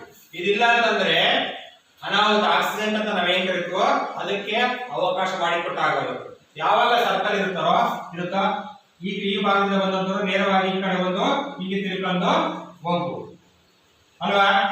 ಅಥವಾ ಈ ಭಾಗದಿಂದ ಬಂದ್ರೆ ಹಿಂಗ್ ಹೋಗ್ಬೋದು, ಅಥವಾ ಈ ಭಾಗದಿಂದ ಬಂದ್ರೆ ಇಲ್ಲ ಹಿಂಗ್ ಹೋಗ್ಬೋದು. ನೇರವಾಗಿ ಯಾವಾಗ ಹಿಂಗೆ ತಗೊಳ್ತೀವೋ ಅವಾಗ ಆಕ್ಸಿಡೆಂಟ್ ಆಗುತ್ತೆ. ಯಾಕಂದ್ರೆ ಈ ದಿಕ್ಕಿನಿಂದ ಬರ್ತಕ್ಕಂಥವ್ರಿಗೆ ಬಂದವರು ಇವ್ರಿಗೂ ಕಾಣಲ್ಲ, ಇವ್ರಿಗೂ ಕಾಣಲ್ಲ. ಅವ್ರು ಇವ್ರು ಈ ಕಡೆ ಬರ್ತಾರೆ, ಇವ್ರು ಹಿಂಗ್ ಬರ್ತಾರೆ, ಅಂದ್ರೆ ಏನಾಗುತ್ತೆ? ಆಕ್ಸಿಡೆಂಟ್ ಆಗುತ್ತೆ. ಅದು ಸರ್ಕಲ್ ಇಲ್ಲ ಅಂದ್ರೆ, ಚೌಕ ಇಲ್ಲ ಅಂದ್ರೆ. ಅದೇ ಚೌಕ ಇತ್ತು ಅಂದ್ರೆ ರೂಲ್ಸ್ ಪ್ರಕಾರ ನಮ್ಮ ಸಂಚಾರ ನಿಯಮ ಇರೋದೇ ಹಾಗೆ. ಸರ್ಕಲ್ ಅನ್ನ ಸುತ್ತೋದು ಹಿಂಗ್ ಹೋಗು, ಇಲ್ಲಿ ಬರೋ ಹಿಂಗ್ ಹೋಗು, ಇಲ್ಲಿ ಬರೋರು ಹಿಂಗ್ ಹೋಗು, ಇದು ನಿಯಮ ಇರತಕ್ಕಂಥದ್ದು. ಸೊ ಅದೇ ಕಾರಣಕ್ಕೋಸ್ಕರ ಸರ್ಕಲ್ ಅಲ್ಲಿ ಯಾಕೆ ಆಗಿರ್ತಾರ ಆ ತರ? ಬಹುಶಃ ವಾಹನ ನಿಮಗೇನು ಅಭ್ಯಾಸ ಇಲ್ಲ ಬಿಡ್ರಿ, ಇನ್ನು ಚಿಕ್ಕ ಮಕ್ಕಳಾಗಿರೋದ್ರಿಂದ ವಾಹನವನ್ನ ಚಲಾಯಿಸ್ತಾ ಇಲ್ಲ, ಹಂಗಾಗಿ ನಿಮಗೆ ಗೊತ್ತಿಲ್ಲ. ನೀವು ಮುಂದೆ ಸ್ವಲ್ಪ ದೊಡ್ಡವರಾಗಿ ವಾಹನವನ್ನು ಚಲಾಯಿಸ್ತಕ್ಕಂಥ ಸಂದರ್ಭದಲ್ಲಿ ಯಾವ್ದೋ ಒಂದು ಎಲ್ಲ ಅನುಭವಗಳು ಆಗ್ತಾ ಹೋಗ್ತಾರೆ. ಈಗ ನಿಮ್ಮ ತಂದೆಗಳ ಜೊತೆ ಹೋಗಿರ್ಬೋದು, ಬಟ್ ಅದು ಅಷ್ಟಾಗಿ ಗಮನಿಸ ಹೋಗಿರೋದಿಲ್ಲ. ಸೊ ಹಾಗೆ ಅಲ್ಲೂ ಕೂಡ ಆ ರಸ್ತೆಗಳು ಏನ್ ಮುಖ್ಯ ರಸ್ತೆಗಳು ತಬರಾಗ್ತಕ್ಕಂಥ ಏನ್ ಇರ್ತಾವೋ ಅಂತ ಸಂದರ್ಭದಲ್ಲಿ ಚೌಕಗಳ ನಿರ್ಮಾಣವನ್ನು ಮಾಡಿದ್ದನ್ನು ನಾವು ಕಾಣಬಹುದು. ಕೆಲವೊಂದು ಕಡೆಗಳಲ್ಲಿ ಭವ್ಯವಾದ ಮಹಾದ್ವಾರಗಳಿವೆ. ಅಲ್ಲದೆ ಜಯಪುರ ಬಣ್ಣಗಾರರ ತವರು. ವಿಶೇಷವಾಗಿ ಜಯಪುರ ಯಾರ ತವರೂರು? ರೈಟ್, ಬಣ್ಣಗಾರರ ತವರೂರು. ಬಣ್ಣದ ಮೇಲೆ ತುಂಬಾ ಮೋಹ, ಪ್ರೀತಿ, ವ್ಯಾಮೋಹ ಇರುತ್ತೆ. ಮೋಹನಕ್ಕಿಂತ ವ್ಯಾಮೋಹ ಅದಕ್ಕಿಂತ ಮೇಲೆ. ಯಾಕೆ? ಬಣ್ಣ ಹಾಕುವ ಕುಶಲಿಗರು ಆ ಊರಿನಲ್ಲಿ ಬಹಳ ಮಂದಿ ಇದ್ದಾರೆ. ಬಣ್ಣದ ಮೋಹ ಇರುವ ಜನರು ಬಹಳ ಇದ್ದಾರೆ. ಬಣ್ಣಗಳ ಮೇಲೆ ವಿಪರೀತವಾಗಿರ್ತಕ್ಕಂತಹ ಮೋಹ, ಅತಿಯಾದಂತಹ ವ್ಯಾಮೋಹ ಅಲ್ಲಿನ ಜನಕ್ಕೆ ಇರುತ್ತೆ. ಯಾಕೆ? ನಮಗೆ ಯಾಕಿಲ್ಲ? ನಮಗೆ ಬಣ್ಣದ ಮೇಲೆ ಇದೆ, ಇದು ಮೋಹ ಇದೆ, ವ್ಯಾಮೋಹ ಇದೆ, ಅಂದ್ರೆ ಆಸೆ ಇದೆ, ಅತಿ ಆಸೆ ಅಂತ ಹೇಳ್ತೀವಲ್ಲ ಹಂಗೆ ಮೋಹ ವ್ಯಾಮೋಹ, ಅತಿ ಆಸೆ, ಆಸೆ ಅತಿ ಆಸೆ ಇದ್ದಂಗೆ. ಅಲ್ಲೂ ಕೂಡ ಆಸೆ ಇರೋದ್ರಲ್ಲಿ ತಪ್ಪಿಲ್ಲ, ವ್ಯಾಮೋಹ ಇರೋದು. ಹಂಗೆ ಮೋಹ ಇರೋದು ತಪ್ಪಿಲ್ಲ, ವ್ಯಾಮೋಹ ಇರೋದು. ಆದ್ರೆ ಅಲ್ಲಿನ ಜನರಿಗೆ ವ್ಯಾಮೋಹ ಇದೆ, ಅದ್ರ ತಪ್ಪು ಕೂಡ ನಮಗೆ ಕಾಣಲ್ಲ. ವ್ಯಾಮೋಹ ಏನಾದ್ರೂ ತಪ್ಪು ಅನ್ಸಲ್ಲ ನನಗೆ. ಯಾಕೆ ಅಂದ್ರೆ ಉತ್ತರ ಅವರೇ ಹೇಳ್ತಾರೆ, ನಮ್ಮ ಲೇಖಕರು ಹೇಳ್ತಾ ಹೋಗ್ತಾರೆ ನೋಡ್ರಿ. ಗಿಡ ಮರಗಳಿಲ್ಲದ ಜನರಿಗೆ, ಗಿಡ ಮರಗಳಿಲ್ಲದ ಸ್ಥಳದಲ್ಲಿ ವಾಸಿಸುವ ಜನರಿಗೆ ಬಣ್ಣ ಕಣ್ಣಿನ ತಣಿವು ಹೇಗೆ ಬರಬೇಕು? ನಾವು ಈ ಪ್ರದೇಶದಲ್ಲಿ ವಾಸ ಮಾಡಬೇಕು, ಮಲೆನಾಡಿನಲ್ಲಿ ವಾಸ ಮಾಡಬೇಕು. ವ್ಯತ್ಯಾಸ ಇದೆಯಾ? ವ್ಯತ್ಯಾಸ ಖಂಡಿತವಾಗಲಿದೆ. ನಾವೇನಾದ್ರೂ ಶೈಕ್ಷಣಿಕ ಪ್ರವಾಸ ಹೋಗ್ತೀವಿ ಡಿಸೆಂಬರ್ ಅಲ್ಲಿ, ಹೋದಂತ ಸಂದರ್ಭದಲ್ಲಿ 2 ದಿನ 3 ದಿನ ಹೋಗಿರ್ತೀವಿ. ಈ ಅಲ್ಲಿಂದ ವಾಪಸ್ ಬರ್ಲಿಕ್ಕೆ ಮನಸ್ಸಾಗಲ್ಲ. ಆ ಒಂದು ವಾತಾವರಣ, ಮಡಿಕೇರಿ ಅಥವಾ ಆಗುಂಬೆ ಈ ತರ ಚಿಕ್ಕಮಗಳೂರು ಈ ತರದ್ದು ವಾತಾವರಣ ನಮ್ಮ ಮನಸ್ಸಿನ ಮೇಲೆ ಅಪಾರವಾದಂತಹ ಒಂದು ಪರಿಣಾಮ ಅಂತಕ್ಕಂಥದ್ದು ಬೀರುತ್ತೆ, ಅಗಾಧವಾದಂತಹ ಪರಿಣಾಮ ಬೀರುತ್ತೆ. ನಮ್ಮ ಮನಸ್ಸನ್ನ ಸೂರ್ಯ ಮಾಡುತ್ತೆ, ಸೆಳೆಯುತ್ತೆ, ಇಲ್ಲೇ ಇದ್ಬೇಡಪ್ಪ ಅನ್ಸುತ್ತೆ. ಯಾಕಂದ್ರೆ ಅಷ್ಟೊಂದು ಹೊಸರಾಗಿರ್ತಕ್ಕಂಥ ಒಂದು ಪರಿಸರ ಅಂತಕ್ಕಂಥದ್ದು. ಅದು ಕಾಫಿ ಎಸ್ಟೇಟ್ ಆಗಿರ್ಬೋದು, ಬೆಟ್ಟ ಗುಡ್ಡಗಳಾಗಿರ್ಬೋದು, ಟೀ ಎಸ್ಟೇಟ್ ಆಗಿರ್ಬೋದು, ಇವೆಲ್ಲ ಒಂದು ಮರ ಗಿಡಗಳಾಗಿರ್ಬೋದು, ಇವೆಲ್ಲವೂ ಕೂಡ ನಮ್ಮನ್ನ ಆಕರ್ಷಿತಗೊಳ್ಳುತ್ತೆ. ಹಾಗಾಗಿ ಇಲ್ಲಿ ನಾವು ಬಯಲುನಾಡಿನಲ್ಲಿ ಇರತಕ್ಕಂಥದ್ದು, ಬಯಲುನಾಡಿ ಇರೋದ್ರಿಂದ ನಮಗೆ ಏನು ಅಷ್ಟು ಅನ್ಸಲ್ಲ. ಎಷ್ಟು ನೋಡಿದ್ರೆ ಬಯಲು, ಏನೋ ದೂರದಲ್ಲಿ ಯಾವುದೋ ಒಂದು ಸಣ್ಣ ಒಂದು ಬೆಟ್ಟ ಕಾಣುತ್ತೆ, ಎಲ್ಲೋ ಒಂದು ಅಲ್ಲಿ ಇರ್ತಕ್ಕಂಥ ಒಂದು ಗಿಡ ಮರ ಕಾಣ್ತವೆ, ಸಣ್ಣ ಪುಟ್ಟ ಹುಲ್ಲಿನ ರಾಶಿ ಕಾಣುತ್ತೆ. ಅಲ್ಲ, ಹಂಗಲ್ಲ. ಸಂಪೂರ್ಣ ಯಾವ ಕಡೆ ನೋಡಿದ್ರು ಒಂದು ಸಣ್ಣ ಎಲೆ ಬಿದ್ರು ನೆಲಕ್ಕೆ ಬಿಡಲ್ವಂತೆ, ಅದೇ ಗಿಡ ಮರಗಳಲ್ಲೇ ಬಿಡಬೇಕು. ಮತ್ತೆ ಅಷ್ಟೊಂದು ಹಸಿರು ಅಂತಕ್ಕಂಥದ್ದು ಆಸೆ ಒಕ್ಕಾಗಿದೆ. ಹಾಗಾಗಿ ಒಂದು ಪರಿಸರ ನಮ್ಮನ್ನ ಸೆಳಿತಾ ಹೋಗುತ್ತೆ. ಇಲ್ಲೇ ಇಲ್ಲ ಅಂತಂದಾಗ ಇನ್ನು ರಾಜಸ್ಥಾನದಲ್ಲಿ ಹೆಂಗಿರ್ಬೋದು? ಯಾಕೆ ಗಿಡ ಮರಗಳೇ ಇಲ್ಲ, ಮರುಭೂಮಿ. ನಾನು ಹೇಳಿದಾಗೆ ಮರುಭೂಮಿ ಅಂದ್ರೆ ಸಂಪೂರ್ಣವಾಗಿ ಇಲ್ಲ ಅಂತಲ್ಲ, ಗಿಡ ಮರಗಳು ಸಂಪೂರ್ಣವಾಗಿ ಇಲ್ಲ ಅಂತಲ್ಲ, ಇದೆ. ಆದ್ರೆ ಗಿಡ ಮರಗಳಿಗಿಂತ ಹಸಿರಿಗಿಂತ ಹೆಚ್ಚಿನದಾಗಿ ಮರುಭೂಮಿ ಒಳಗಡೆ. ಹಾಗಾಗಿ ಕಣ್ಣಿನ ತಣ್ಣಗಾಗಬೇಕು. ನಾವು ಯಾವುದನ್ನೇ ಆಗಲಿ ಕೆಲವನ್ನ ತಿಂದು ರುಚಿ ಮಾಡ್ತೀವಿ, ಕೆಲವನ್ನ ತಿಂದು ರುಚಿ ಮಾಡ್ತೀವಿ, ಕೆಲವೊಂದು ಕಣ್ಣಿನಿಂದ ನೋಡಿ ಆನಂದ ಪಡ್ತೀವಿ, ಸಂತೋಷ. ಮನುಷ್ಯನಿಗೆ ಒಂದೊಂದು ರೀತಿಯಲ್ಲಿ ಒಬ್ಬೊಬ್ರಿಗೆ ಒಂದೊಂದು ತರ ಆಗ್ತಾ ಹೋಗುತ್ತೆ. ಸೊ ಕಣ್ಣಿಗೆ ಸಂತೋಷ ಆಗುವಾಗ ಯಾವ್ದಾದ್ರು ಸುಂದರವಾಗಿರ್ತಕ್ಕಂಥ ದೃಶ್ಯವನ್ನ ನಾವು ಯಾವಾಗ ನೋಡ್ತೀವೋ ಅವಾಗ ಕಣ್ಣಿಗೆ ಆನಂದ ಆಗ್ತಾ ಹೋಗುತ್ತೆ. ಹಂಗೆ ಹಸಿರು ಮಲೆನಾಡಿನಂತಹ ಒಂದು ಪರಿಸರವನ್ನ ನೋಡಿದಾಗ ಕಣ್ಣಿಗೆ ಒಂದು ಹಬ್ಬ. ಅದೇ ಒಂದು ರಾಜಸ್ಥಾನದಲ್ಲಿ ಕಣ್ಣಿನ ತುಂಬಿಸ್ಕೋಬೇಕಲ್ಲ, ಆಗಲ್ಲ. ಯಾಕಂದ್ರೆ ಅಲ್ಲಿನ ಒಂದು ಪರಿಸರಕ್ಕೂ ಅಲ್ಲಿನ ಒಂದು ಪರಿಸರಕ್ಕೂ ಬಹಳಷ್ಟು ವ್ಯತ್ಯಾಸ ಇದೆ. ಹಾಗಾಗಿ ಆ ಜನ ಅದಕ್ಕೆ ಪರ್ಯಾಯವಾಗಿ ಬೇರೆ ಮಾರ್ಗವನ್ನ ಕಂಡುಕೊಂಡಿದ್ದಾರೆ. ಏನು? ಕಣ್ಣಿಗೆ ತಗೊಂಡ್ಬರ್ಬೇಕು, ಗಿಡ ಮರ ಬೆಳೆಸಕ್ಕಾಗಲ್ಲ, ವಾತಾವರಣ ಇಲ್ಲ, ಏನ್ ಮಾಡಬೇಕು? ಬಣ್ಣ ಹಾಕಬೇಕು. ಬಣ್ಣ ಒಂದಕ್ಕಿಂತ ಒಂದು ನಮ್ಮನ್ನ ಆಕರ್ಷಿಸುತ್ತೆ. ನಾವು ಹಾಕೊಳ್ತಕ್ಕಂಥ ಬಟ್ಟೆಗಳಲ್ಲಾದ್ರೂ ಸರಿನೇ, ಅಥವಾ ವಾಸ ಮಾಡ್ತಕ್ಕಂಥ ಮನೆಗಳಲ್ಲಾದ್ರೂ ಸರಿನೇ, ಅಥವಾ ಓಡಾಡ್ತಕ್ಕಂಥ ದಾರಿಯಲ್ಲಾದ್ರೂ ಸರಿ, ಬಣ್ಣ ಸಂಪೂರ್ಣವಾಗಿ ಆವೃತವಾದ್ರೆ ಆ ಬಣ್ಣಗಳ ಮುಖಾಂತರವಾಗಿ ನಮ್ಮ ಕಣ್ಣನ್ನ ಸೆಳಿತವ, ಕಣ್ಣಿಗೆ ಆನಂದ ಸಿಗುತ್ತಾ, ಆ ಭಾವನೆಯನ್ನ ಜಯಪುರದ ಜನರು ಹೊಂದಿದ್ರು. ಹಾಗಾಗಿ ನೋಡ್ರಿ, ಹಾಗೆಂತ ಏನು ಅಲ್ಲಿನ ಜನರು, ಅದರಲ್ಲೂ ಹೆಂಗಸರು ರಂಗು ರಂಗಿನ ಅಂದ್ರೆ ಬಣ್ಣ ಬಣ್ಣದ ಅಂತ. ರಂಗು ಅಂದ್ರೆ ಬೇರೆ ಏನಲ್ಲ, ಬಣ್ಣ ಅಂತ. ರಂಗು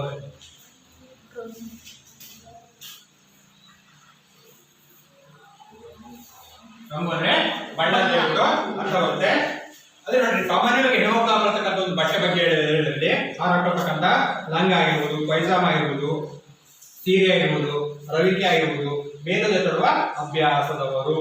ಅಂದ್ರೆ ಅವ್ರು ಹಾಕತಕ್ಕಂತಹ ಲಂಗ, ಪೈಜಾಮ, ರವಿಕೆ, ಸೊ ಈ ತರದ ಸೀರೆ ಸಾಮಾನ್ಯ ಒಂದೆರಡು ಬಣ್ಣ ಇರತಕ್ಕಂಥ ನಾವು ಕಾಣ್ತೀವಿ ಅಲ್ವಾ? ನಮ್ಮವೆಲ್ಲ ಒಂದೊಂದೇ ಬಣ್ಣ ಅಲ್ವಾ? ಏನಿಲ್ಲ, ನಮ್ದಾಗಿದೆ ಅಥವಾ ಹೆಣ್ಮಕ್ಳದಾಗಿರ್ಲಿ ಪಾಪ ಎಲ್ಲ ಒಂದೇ, ಅಥವಾ 2 3 ಕಂಡ್ರೆ 3 ಬಣ್ಣ ಇದ್ರೆ ಅದರಲ್ಲಿ ಅದೇ ಹೆಚ್ಚು ಅನ್ನೋದು. ಅದು ಅಲ್ಲಂದಲ್ಲ, ಅವ್ರು ಹಾಕೊಳ್ತಕ್ಕಂಥ ಪ್ರತಿಯೊಂದು ವಸ್ತ್ರದ ಮೇಲೂ ಕೂಡ ನಾನಾ ತರದ ಹಲವಾರು ಬಣ್ಣಗಳು ಆವೃತವಾಗ್ತಾ ಇರ್ತಾರೆ. ತುಂಬಾ ಚೆನ್ನಾಗಿ ಕಾಣ್ಬೇಕಪ್ಪ ಅವು ಅನ್ನೋ ಹಾಗೆ. ಸೊ ಈ ರೀತಿಯಾಗಿ ಹಂಗಂದ್ರೆ ಹೆಣ್ಮಕ್ಳಂತೆ ಗಂಡ್ಮಕ್ಳು ಏನಾದ್ರು ನೋಡಿ, ಹೆಣ್ಮಕ್ಳು ಹೇಗೆ ಬಣ್ಣ ಬಣ್ಣದ ವಸ್ತ್ರಗಳನ್ನ ಹಾಕೊಂತಾರೋ ನೋಡ್ರಿ, ಇಲ್ಲೇ ಕೊಟ್ಟರೆ ನಿತ್ಯವೂ ಹೋಳಿ ಹುಣ್ಣಿಮೆ ಮಾಡುವವರಂತೆ ಬಣ್ಣದ ಚೆಲ್ಲಾಟ ಅವರ ಬಟ್ಟೆಗಳಲ್ಲಿ ಹಾಕೊಳ್ತಕ್ಕಂಥ ಪ್ರತಿಯೊಂದು ಬಟ್ಟೆಗಳಲ್ಲಿ. ಹೋಳಿ ಹಬ್ಬ ನಾವು ಮಾಡ್ತೀವಿ ಸಾಮಾನ್ಯವಾಗಿ ಅಲ್ವಾ? ಹೋಳಿ ಹಬ್ಬ ಮಾಡಿದಾಗ ಬಣ್ಣಗಳನ್ನ ಎರಸ್ತಾ ಹೋಗ್ತೀವಿ. ಒಂದೇ ಬಣ್ಣ ಎರಸ್ತೀವ, ಕಲರ್ ಬಣ್ಣ ಬಣ್ಣ ಬಣ್ಣ ಬಣ್ಣ ಎರಸ್ತಾ ಹೋಗ್ತೀವಿ. ಹಾಕೊಂಡಾಗ ಎಷ್ಟು ಮುಖ ಅಂದ್ರೆ ಕಲರ್ ಕಲರ್ ಅಂತ ಹಾಕೊಂಡ್ಬಿಟ್ರೆ ಮುಖಾಂತರ ಬಟ್ಟೆ ಮೇಲೆ ಆ ಬಣ್ಣದ ಹೋಗಲಿ ಚೆಲ್ಲಿರುತ್ತೆ. ಹಾಗೆ ಆ ಹೋಳಿ ಹಬ್ಬಗಳಲ್ಲಿ ಬಣ್ಣ ಹೇಗೆ ಚೆಲ್ಲಿರುತ್ತೆ, ಅವ್ರು ಹಾಕೊಳ್ತಕ್ಕಂತಹ ಬಟ್ಟೆಗಳಲ್ಲಿ ದಿನನಿತ್ಯ ಅಷ್ಟೊಂದು ಬಣ್ಣ ಬಣ್ಣಗಳು ಚೆಲ್ಲಿರ್ತಾವಂತೆ. ಗಂಡಸರು ರಂಗುರಾಯರೇ, ಹೆಣ್ಮಕ್ಳಂತೆ ಗಂಡು ಮಕ್ಳೇನು ಕಡಿಮೆ ಇಲ್ಲ. ನನಗೆ ಸಾಮಾನ್ಯವಾಗಿ ಹೆಣ್ಮಕ್ಳಿಗೆ ಆಸೆ ಇರಬೇಕು, ಆದ್ರೆ ಅಲ್ಲಿರ್ತಕ್ಕಂಥ ವಿಶೇಷವಾಗಿ ಗಂಡ್ಮಕ್ಳು ಕೂಡ ಬಣ್ಣದ ಮೇಲೆ ಮೋಹವಿರ್ತಕ್ಕಂಥವರೇ. ಅವರ ಪಂಚೆ ಅಂಗಿಗಳಲ್ಲಿ ರಂಗು ಕಾಣಿಸುತ್ತಿದ್ದರು. ಮುಂಡಾಸಿನ ಹಾಕಿದ್ದಾರಪ್ಪ ಕೂಡ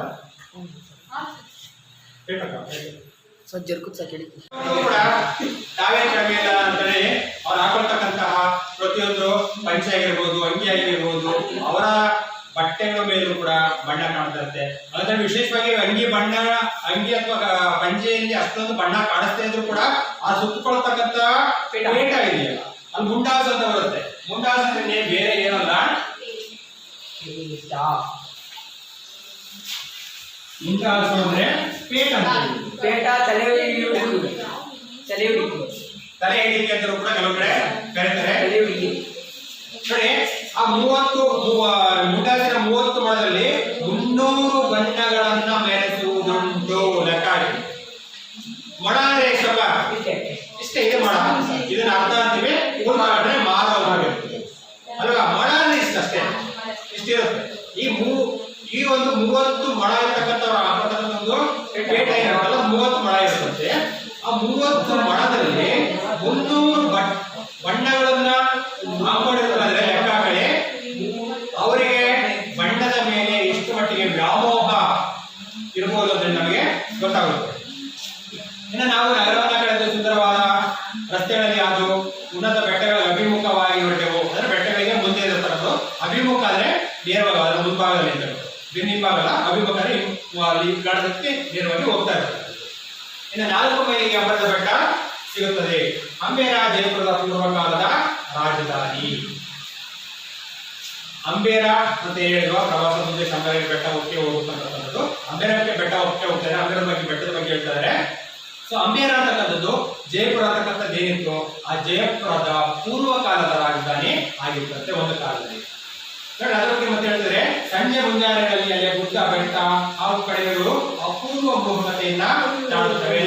ಯಾಕೆ ಬೆಳಿಗ್ಗೆ ಸಂಜೆ ಅಂತ ಹೇಳಿದ್ರೆ, ಅಂದ್ರೆ ಸೂರ್ಯ ಹುಟ್ಟತಕ್ಕಂತಹ ಸಮಯ ಬೆಳಿಗ್ಗೆ ಆಗಿರುವುದು ಅಥವಾ ಸೂರ್ಯ ಮುಟ್ಟತಕ್ಕಂತಹ ಸಮಯ ಸಂಜೆ ಆಗಿರುವುದು. ಸೊ ಇಂತಹ ಒಂದು ಸಂದರ್ಭದಲ್ಲಿ ಆ ಬೆಟ್ಟ ಅಂತಕ್ಕಂಥದ್ದು ಅದ್ಭುತವಾಗಿ ಮೋಹಕತೆಯಿಂದ ಕಂಗೊಳಿಸುತ್ತದೆ.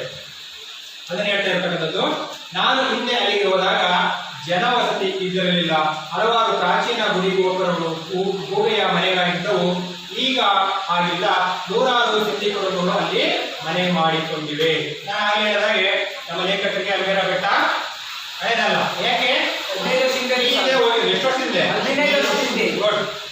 ವರ್ಷಗಳಿಂದ ಆ ಒಂದು ಬೆಟ್ಟಕ್ಕೆ ಹೋಗಿದ್ರು. 15 ವರ್ಷಕ್ಕೂ ಈಗಿನ ವ್ಯತ್ಯಾಸಕ್ಕೂ ಏನು ವ್ಯತ್ಯಾಸ ಆಗಿದೆ ಅಂದ್ರೆ, ಆಗ ಅಲ್ಲಿ ಇರ್ತಕ್ಕಂಥ ಅಂಬೇರ ಬೆಟ್ಟ ಏನಿದೆ, ಬೆಟ್ಟ ಅಥವಾ ಬೆಟ್ಟದಲ್ಲಿ ಇರ್ತಕ್ಕಂಥ ಕೋಟೆ ಕೊತ್ತಲು ಎಲ್ಲವೂ ಕೂಡ ಗೂಬೆಯ ಮನೆಯಾಗಿದ್ದು. ಅಂದ್ರೆ ಗೂಬೆಗಳು ಆ ಒಂದು ಪ್ರದೇಶದಲ್ಲಿ ಯಥೇಚ್ಛವಾಗಿ ವಾಸವನ್ನ ಮಾಡ್ತಾ ಇರುತ್ತೆ. ಆದ್ರೆ ಈಗ ಸಂಪೂರ್ಣವಾಗಿ ವಾತಾವರಣ ಬದಲಾಗಿದೆ. ಈಗ 100 ಸಿಂಧಿ ಕುಟುಂಬಗಳು ಅಲ್ಲಿ ಮನೆಯನ್ನ ಮಾಡ್ಕೊಂಡಿದ್ದಾರೆ. ಅಲ್ಲಿ ಒಂದು ವಸತಿ ಪ್ರದೇಶವಾಗಿ ಮಾರ್ಪಟ್ಟಿದೆ.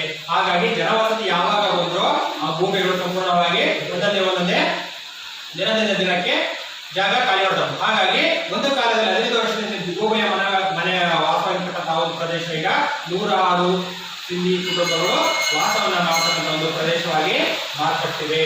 ಹಾಗೆ ಅಂಬೇರದ ಬುಡದಲ್ಲಿ ಒಂದು ಪುಟ್ಟ ಕೆರೆಯ ನೋಟ, ಸುಂದರವಾದ ನೋಟ. ಸುತ್ತಲಿನ ಮರಗಳಲ್ಲಿ ಎಲೆ ತಳಿರುಗಳು ಚಿಗುರಿತು ಮರಗಳ ಹೊರಗೆ ಕಾಣಿಸುತ್ತವೆ. ಅಂದ್ರೆ ಅಂಬೇರ ಬೆಟ್ಟ ಇದೆಯೋ ಆ ಅಂಬೇರ ಬೆಟ್ಟದ ಪಕ್ಕದಂದ್ರೆ ಮುಂಭಾಗದಲ್ಲಿ ಒಂದು ಪುಟ್ಟದಾಗಿ ಸಣ್ಣದಾಗಿ ಒಂದು ಕೆರೆ ಅಂತಕ್ಕಂಥದ್ದು ಕೂಡ ಕಾಣುತ್ತೆ. ಅದರ ಒಂದು ಕೆರೆಯಕ್ಕೆ ಹೊಂದಿಕೊಂಡಂತ ಒಂದಷ್ಟು ಕೈ ತೋಟ ಅಂದ್ರೆ ಪಾರ್ಕ್ ಅಂತ ನಾವೇ ಕರಿತೀವಲ್ಲ, ಆ ಒಂದು ಪಾರ್ಕ್ ಅಂತದ್ದು ಕೂಡ ಇದೆಯಂತೆ. ತುಂಬಾ ಅದ್ಭುತವಾಗಿ ಕಾಣ್ತಕ್ಕಂಥ ಒಂದು ದೃಶ್ಯ ಅದಾಗಿದೆಯಂತೆ.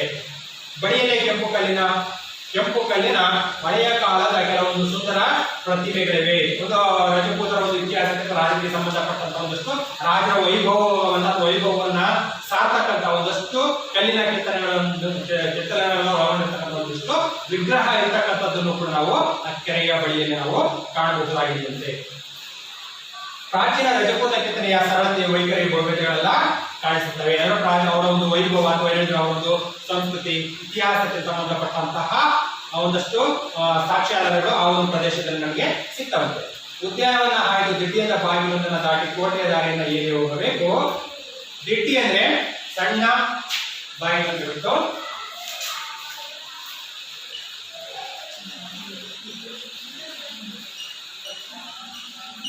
ದಿಟ್ಟಿ ಅಂದ್ರೆ ಸಣ್ಣ ಬಾಗಿಲು ಅಂತ ಬಿಟ್ಟು ಸಾಮಾನ್ಯವಾಗಿ ಯಾವುದೋ ಒಂದು ಕೋಟೆಗೆ ಹೆಬ್ಬಾಗಿಲು ಅಂತ ಇದ್ದಿರುತ್ತೆ. ಆದ್ರೆ ಹೀಗೆ ಸಣ್ಣ ದಿಟ್ಟಿ ಅಂತ ಯಾಕೆ ಬಳಸಿರುತ್ತಂದಾಗ ಹೆಬ್ಬಾಗಿಲು ಮುಚ್ಚಿದಂತಹ ಸಂದರ್ಭದಲ್ಲಿ ಸಣ್ಣ ಒಂದು ಕಿರು ಬಾಗಿಲು ಅಂತ ಕರಿತೀವಿ. ಅದನ್ನೇ ನಾವು ದಿಟ್ಟಿ ಅಂತ ಹೇಳಿರೋದು. ಅಲ್ಲೇ ನಮ್ಮ ಲೇಖಕರು ಹೋದಂತಹ ಸಂದರ್ಭದಲ್ಲಿ ಹೆಬ್ಬಾಗಿಲು ಬಾಗಿಲಾಗಿ ಬಂದಿರುತ್ತೆ ಬಹುಶಃ. ಹಾಗಾಗಿ ಆ ಒಂದು ದಿಟ್ಟಿಯ ಮುಖಾಂತರವಾಗಿ ಹೋಗ್ತಾರೆ, ಅದನ್ನೇ ಹೇಳ್ತಾ ಇರುತ್ತೆ. ದಿಟ್ಟಿಯ ಬಾಗಿಲನ್ನು ದಾಟಿ ಕೋಟೆಯ ದಾರಿಯಿಂದ ಏರಿ ಹೋಗಬೇಕು. ಏರುತ್ತಾ ಹೋದಂತೆ ಕೆಳಗಿನ ನೋಟ ರಮಣೀಯವಾಗುತ್ತಾ ಹೋಗುವುದು. ಕೋಟೆಯನ್ನ ಆ ಬೆಟ್ಟವನ್ನು ಹತ್ತುತ್ತಾ ಹೋಗ್ತಾ ಹೋಗಿ ಕೆಳಗಡೆ ಕಾಣ್ತಕ್ಕಂಥ ಒಂದು ದೃಶ್ಯ ಅಂತಕ್ಕಂಥದ್ದು ಅದ್ಭುತವಾಗಿ ಕಾಣುತ್ತೆ ಅನ್ನೋದನ್ನ ಇಲ್ಲಿ ಹೇಳಿದ್ದಾರೆ. ನಾವು ಅವಸರವಾಗಿ ಕೋಟೆಯನ್ನು ಸೇರಿದವು. ಕೋಟೆಯ ಒಳಗೆ ಅರಮನೆಗೆ ಸಂಬಂಧಿಸಿದ ಸಭಾಂಗಣ ದೇವಾಲಯ ಮೊದಲಾದವರಲ್ಲಿ 2-3 ಅಂತಸ್ತುಗಳಲ್ಲಿ ರಚಿಸಿದ್ದಾರೆ. ಇನ್ನು ಅಂಬೇರ ಬೆಟ್ಟಕ್ಕೆ ಹೋದಾಗ ಕೇವಲ ಅಲ್ಲಿ ಅಂಬೇರ ಬೆಟ್ಟ ಮಾತ್ರ ಅಲ್ಲ, ಆ ಬೆಟ್ಟದ ಮೇಲೊಂದು ಅರಮನೆ ಇದೆ. ಆ ಅರಮನೆಯ ಸುತ್ತ ಕೋಟೆ ಇರ್ತಕ್ಕಂಥದ್ದು ಕೂಡ ನಾವು ಕಾಣಬಹುದು. ಆ ಅರಮನೆ ಅಂತಕ್ಕಂಥದ್ದು ಕೂಡ ಮೂರು ಅಂತಸ್ತಿನಿಂದ ಕೂಡಿರ್ತಕ್ಕಂಥದ್ದು. ಹಾಗಾದ್ರೆ ಒಂದೊಂದು ಅಂತಸ್ತಿನಲ್ಲಿ ಏನೇನಿಲ್ಲ ಇದೆ ಅನ್ನೋದು ನಾವು ಮುಂದಿನ ತರಗತಿಯಲ್ಲಿ ಅಭ್ಯಾಸ ಮಾಡೋಣ. ಇವತ್ತಿನ ತರಗತಿಗೆ ಅರ್ಥ ಆಯ್ತಲ್ಲ?